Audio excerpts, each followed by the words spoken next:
Hey, what's up guys? So today we are doing kind of a similar thing that we've done in the past where we take a fielder's data set, try to kind of siphon out some of the results using Baseball Savant.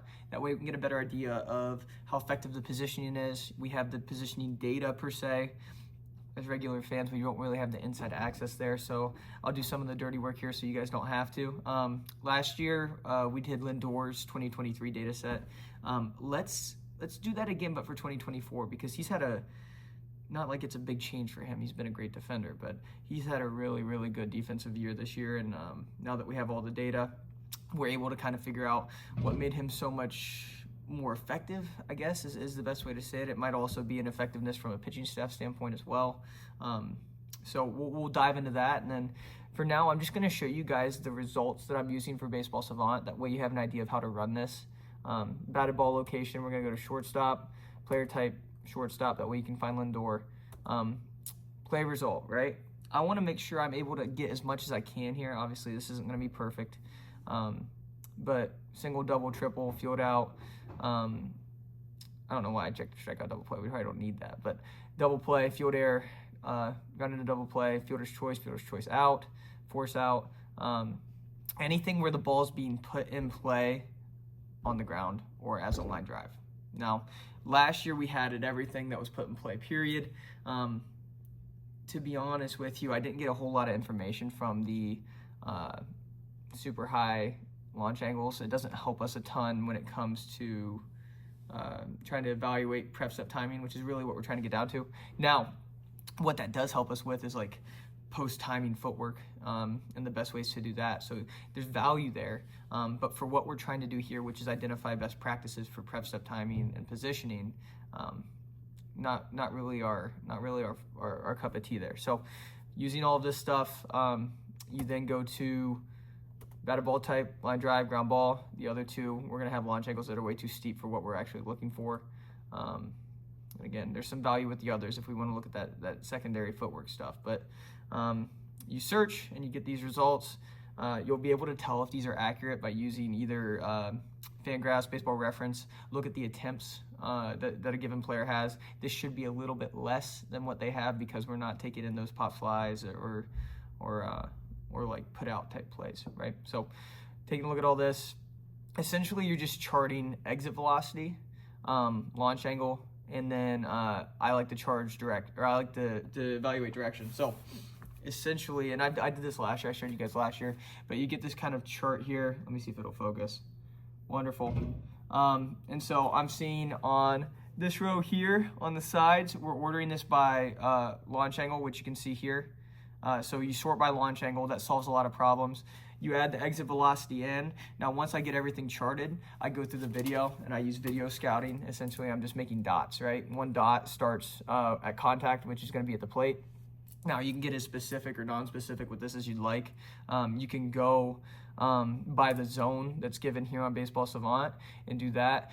I'm not able to really get that specific with it, if I'm being honest with you, so there's not a huge need there. I'm putting my dot straight in the center of home plate.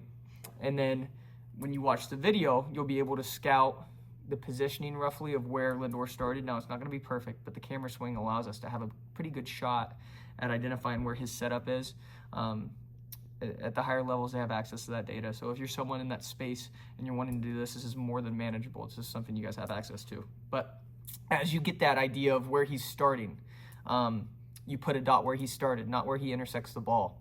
Because what we're trying to find out is visual changes, right? So as we start to identify changes in visuals, extreme left, extreme right, medium left, medium right, dead on, and those are signified by different angle sets. So for us, straight on, which I have that is A for at, but again, you do whatever you need to for there, but it's +2 to -2. So that's a 5 degree, -2, -1, 0, +1, +2, 5 degree set on his visual where you make the line from home plate to where he's set up. You also make a line to where the ball is landing, the direction of the ball. And then you measure with a protractor the space between your original line and the line that the ball is hit. So if it falls in that space, to me, that's not one we really have to range for if it's within those 5 degrees. And we use Baseball Savant's measurements there where the 0 line is essentially starting right where the player's set up. So the zero line moves depending on the player's stakes, because you're starting the zero line at their visual. So 0 degree ball hit right at you, you shouldn't have to move it right at you. Ball at +1 is something where you're moving to your left just slightly, just a hair, and then -1 just to your right, just a hair. So anything outside of that -2 to +2 range, the next step is medium right, medium left, where it's +3, +5, and then on the other side, -3, -5. Then anything that's +6 or -6 and beyond, that's what we're going to call extreme left, extreme right, and you'll be able to see the visual better later. But for the most part, it's really, really simple to collect. It's just a little bit time consuming. I'm sure there's a program that can be drawn up to make this easier. But unlike this website, I am no savant. So if you guys have a better way to do this, please reach out. That way I don't have to waste effort and time. But this, to be honest with you, gets a lot of really good results. And last time I did this, I learned a ton about how the visual impacts our prep step, and how that we can have a more forgiving prep step in terms of visual, but that sacrifices our range a bit. And then trying to flesh out what I would want to value if I was teaching that, and stuff like that. So we'll dive into this, and I'll kind of give you guys updates as we go. All right, guys, so I want to give you a little bit of a background into how the video scouting works, and how I'm tracking this stuff. Now, I've got about 3 pages of this, and so I start with the exit velocities and the launch angles. So again, everything's ordered by launch angle, which you'll be able to see here when we go to this site. So we can see everything's ordered. Right now we're at -5. Again, we're in the middle of this process here. I'm just taking a moment to kind of redigest everything, give my eyes a break. And as we're going down this list, right, I've already got the exit velocities paired with each play. So you can see that there, if it'll load up there. So again, about 7 pages of that. It's a lot. But as we go into the play, right, so the play we're on right now, -5, it's at 105.6. So that is this play here. Brandon Drury grounds out sharply to Lindor. So as we click this play, I'm waiting for the camera swing to happen. And that gives me a good idea of where Lindor's starting, probably like right there. And again, you can see where some of the error could be here. And so I'm gonna make a dot there on my paper. Now I'm gonna make intermediate dots too. These intermediate dots are going to help me get a little bit better frame of reference. That way when I measure it, I've got a better idea of the angle. Now, as I make my dots, I'm gonna take the straight edge and I'm gonna make a line. So 1 dot's at home plate. I'm gonna make 1 line from the first dot and 1 line from the second dot. And now I'll take my straight edge and I'll put my protractor. Well, I actually don't have a protractor today. It's one of these little angle things. It works just as well. And I'm gonna take that and put it right in the center of the dot. I'm gonna put 90 degrees, which is dead middle. That's gonna be my 0 line, right on the first line there. And then I'm gonna measure, I'm gonna count the number of degrees away the next line is. This one seems to be about 7. So we've got 7 degrees, which is just beyond our medium range to the right. So that's gonna be an extreme right angle, as we can see. Now, again, there's some room for error here, but what we can do now is, as that goes into our sheet, we start to get these really cool groupings, and a better idea of where we're getting trends, what balls are more consistently balls that we have to range for at what angles. And so we can use this in training too, where we start seeing, like, hypothetically, we see more balls hit harder from a +5 degree launch angle to a -5 degree launch angle. Well, if that's the case, maybe we train those ball flights at those velocities. That way we get used to it, or maybe just above, so we can train more difficult. Or we start to see, like, okay, balls hit at, -27 degrees rarely get over 90 mile an hour. So why would we ever rep that out at that velocity, right? So it really gives you some do's and don'ts. And I think also visually you can start to better understand prep step timing and ground coverage from this too. So we're gonna finish this up. I'll show you the graph that we get after this, and it'll give us a more clear idea. It's kind of like a heat map. It'll give us a more clear idea of where we're seeing trends and stuff like that. All right, guys, so we just finished up our graph. You can see that on the screen here. from last visual, and here's a quick look at that.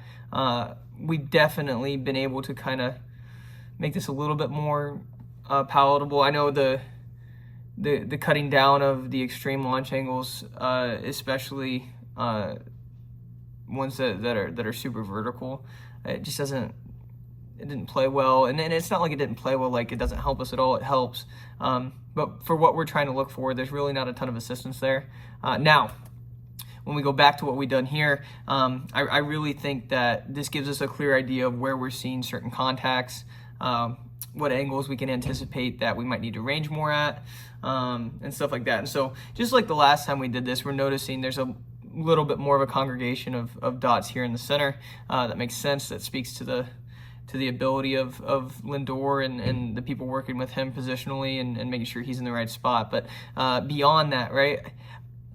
And again, there's room for error here. You guys have seen how I've charted this, but it seems to me that our angles to the extreme right have cut down like by a decent amount. So when we go back to look at last year's, and again, it's still one of the more minimal data sets when we look at extreme right, which is this